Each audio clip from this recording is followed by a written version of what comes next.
I do want to bring in and welcome back to our program the Texas Republican Ron Paul, a candidate for president. Sir, good morning to you, and thank you for spending time with us today. I just want to get this Weiner material out of the way in a moment. What did you think of this as it was swirling around Washington over the past 3 weeks? Well, I thought too much attention was given to it, and although it's very important, we have other important matters. But, everybody knows that Weiner has had a very, very aggressive personality, and some people liked it, other people did not like it. But I think it is an example of a man that was very insecure with himself, and that's why he was so aggressive. And then to find out of this bizarre activity, I think confirms the fact that he has a problem, and I think he's very insecure in what he believes in and has to strike out. Sometimes nations do the same thing, so I think we should learn a lesson from this, but I think maybe in a day or two we won't be talking much about this, and I think that will be best. You're probably right about that last point there. Are you surprised he hung on for 3 weeks? Yeah, I think that just represents how twisted his logic and his psychology is in his own mind. But people like this, people would like to deal with him in a forceful way, but as a physician, I think he probably needs more psychiatrists than anything else. Do you think that was all him, or is that also Democratic leadership? You mean for him leaving? For him to hang on this long? No, I think it was all him. I think that was part of his disease that he had, and he had to. He remained aggressive as long as possible because that was his cover. And finally, he woke up.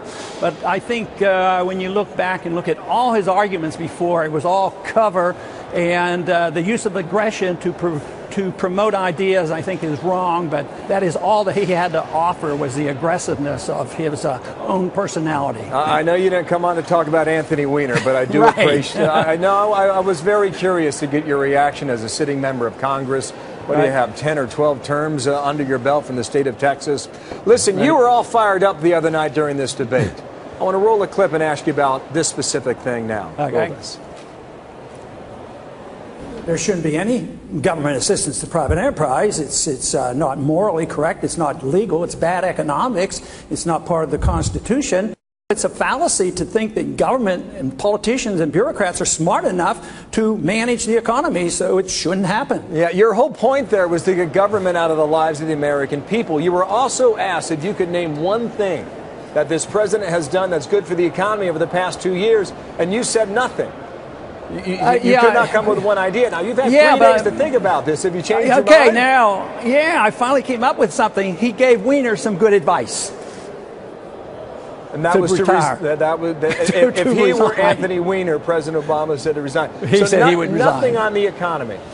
No, I can't, because he comes from a different viewpoint than I do. He believes so much in government. I believe that the government should be there to protect our liberties, not to run the economy, not to run our lives, and not to police the world. So I'm in disagreement with a lot of people here in Washington because they think that they are destined to run people's lives and run the economy, and for us to be the policemen of the world. So that is the challenge, but I think that's also where we're winning the argument, because the American people are starting to realize that we here in Washington aren't very good managers of their lives, and we're not doing a good job with the economy. We're not doing a very good job on maintaining the value of our currency, and we're certainly doing a lousy job with our foreign policy overseas. Well, we heard from Debbie Wasserman Schultz yesterday saying that Democrats right now own the economy, and they're responsible now for what she characterizes the beginning of a turnaround.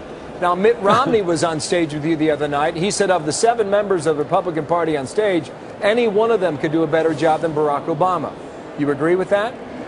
Yeah, probably, but that would only be a matter of degree, because a lot of the members that are running, a lot of the people who are running for the Republican nomination still endorse to some degree the principle that government is our savior and not the protector of our liberties. So yes, they probably could do better, because I think our president is much more determined, and I think he's a very, very principled person that is dedicated to expanding the role of government, and I think that's a little less so with the Republicans. I apologize, sir. Please come back. That's Ron Paul, now Nancy Pelosi.